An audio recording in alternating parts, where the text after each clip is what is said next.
Alright everyone, time to talk about censorship again. Keep in mind, I am on other video hosting sites if you're watching this on YouTube, and I am now making 2 alt-tech exclusives every day, just a reminder. We're going to talk about the Amazon issue.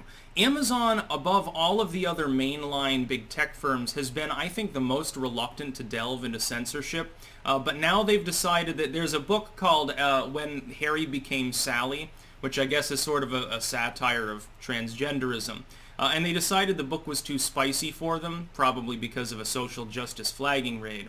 And I think this is more concerning, and I say this partially as a user of Amazon, more concerning than when it happens with social media.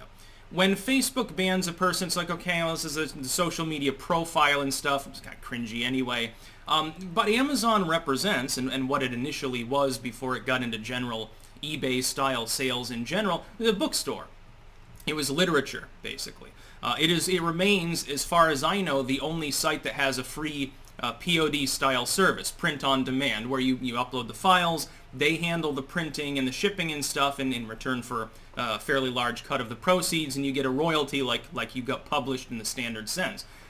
It is an extremely important site for literary purposes. I use it. I've released hundreds of editions on there. I've released dozens of my own works on there. I'm thanking, my lucky stars, I suppose. I don't really do politics with the Amazon side of my content creation because it's all occult. It's all magic and folklore and shit. But if I were putting out political manifestos or something, right now I'd be probably considering whether I wanted to leave the files up or whether I wanted to take them down out of an abundance of caution. And it's unfortunate that that's happening because the idea is Amazon basically is like a bookstore burning books by doing this. It defeats the very purpose of like POD and things like that to go in and begin editorializing that content for purposes unrelated to copyright or obscene material.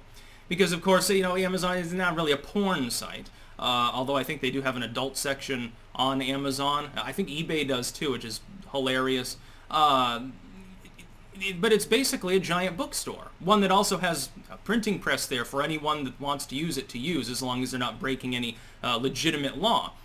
Being edgy and causing other people to be offended, in most cases I've noticed, it doesn't even have to do with a person intending to do that. Most of the time when a bunch of people are outraged or offended at something, it's their own choice. They're choosing to interact with that material, and quite often they're completely ignorant of the purpose or intent of the work. I remember this, for example, in the Harry Potter era. People that didn't even read the fucking books got it in their heads that it was going to encourage their children to become devil worshippers, and they burned the books. They demanded libraries and schools ban them, remove them from the shelves. They wrote letters to J.K. Rowling, who now is literally being attacked by cancel culture herself for not being was that the fucking trans inclusionary or something over the similar issue.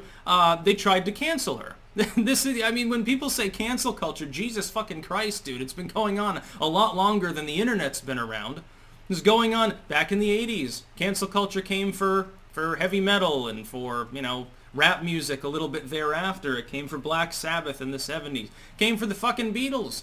There was a time when John Lennon made his quip about them being bigger than Jesus, that people were burning their albums in the streets. And they were worried that they had to do a presser afterwards, apologizing. Like, oh, of course, we'd never compare ourselves to the Lord. And it's, a pile of horseshit. People chose to become offended by someone else simply voicing their opinion. I've not read this book, but I have a feeling that if I read it, I probably wouldn't find it particularly offensive. That's because I'm not a thin-skinned miscreant. But unfortunately, thin-skinned miscreants tend to shriek and harp on subjects, and they've got nothing better to do but sit there and write letters and angry emails. And that results in things like this. Amazon should not involve itself with cancel culture. It'll destroy the company. One of the biggest advantages that Amazon has is a lack of a significant POD-style competitor. If such a competitor were to actually come into existence, with a robust enough network capable of distributing material and enough of a budget to allow people to print their own material on demand, maybe even incentivize it further, it would force Amazon to take a pay cut, number one, to compete, which, it's fine, but I'm just, out of an abundance of warning, that could happen, and it could displace the entire POD market. Right now, it's like a 99% market share is Amazon.com. I don't understand exactly what the point is anyway. The book will still end up being released. It will still end up being published. Somebody else will take it up. It'll be a private printing or something. You could make your own pressing system. You could do that. For paperbacks, the style of which Amazon typically makes, it wouldn't even necessarily be that difficult. You'd need a somewhat sophisticated setup. The biggest problem would be shipping, because Amazon has distribution centers all over the world. You obviously don't. That would be a huge investment opportunity for someone, though.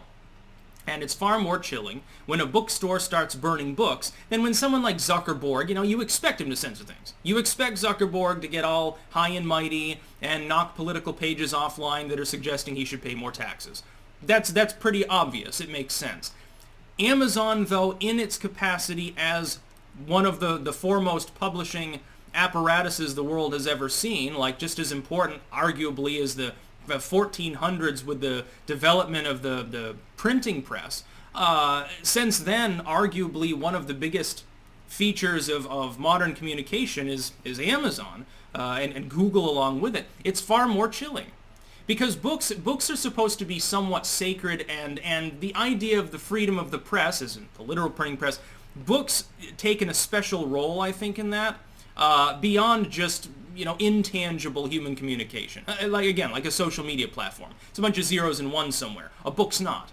A book's an actual thing, an actual object you can hold. Something that you can take with you. You don't need electricity to use it. Well, at night you might need a light source, but candles were a thing. Oil lamps.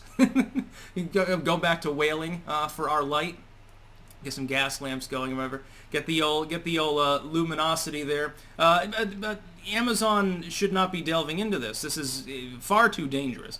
When a company that is basically, it's just like when you talk about YouTube or similar companies being the modern public square in video form, speaking interpersonally with people, though at a distance. Amazon is sort of the printing press of the modern world, in the POD fashion. Because it can be difficult to work, and I know this from experience early on, it can be difficult to work with brick and mortar publishers. It can be very slow. It can be very difficult. The editing process can take a very, very long time. For somebody like me who has a specific skill set that allows us to go much faster and still provide a quality product, it makes more sense to use POD service. The problem is that Amazon really is the only one offering that service unless you want to pay in advance for copies to be made and distributed. I think Lulu and a few others do that. But as far as not having to invest large sums of money up front in order to create your product, to have it consistently available and shipped out on demand to people anywhere in the world, it's Amazon. So, rather a chilling impact on the literary world, unfortunately. That's about all. Peace out.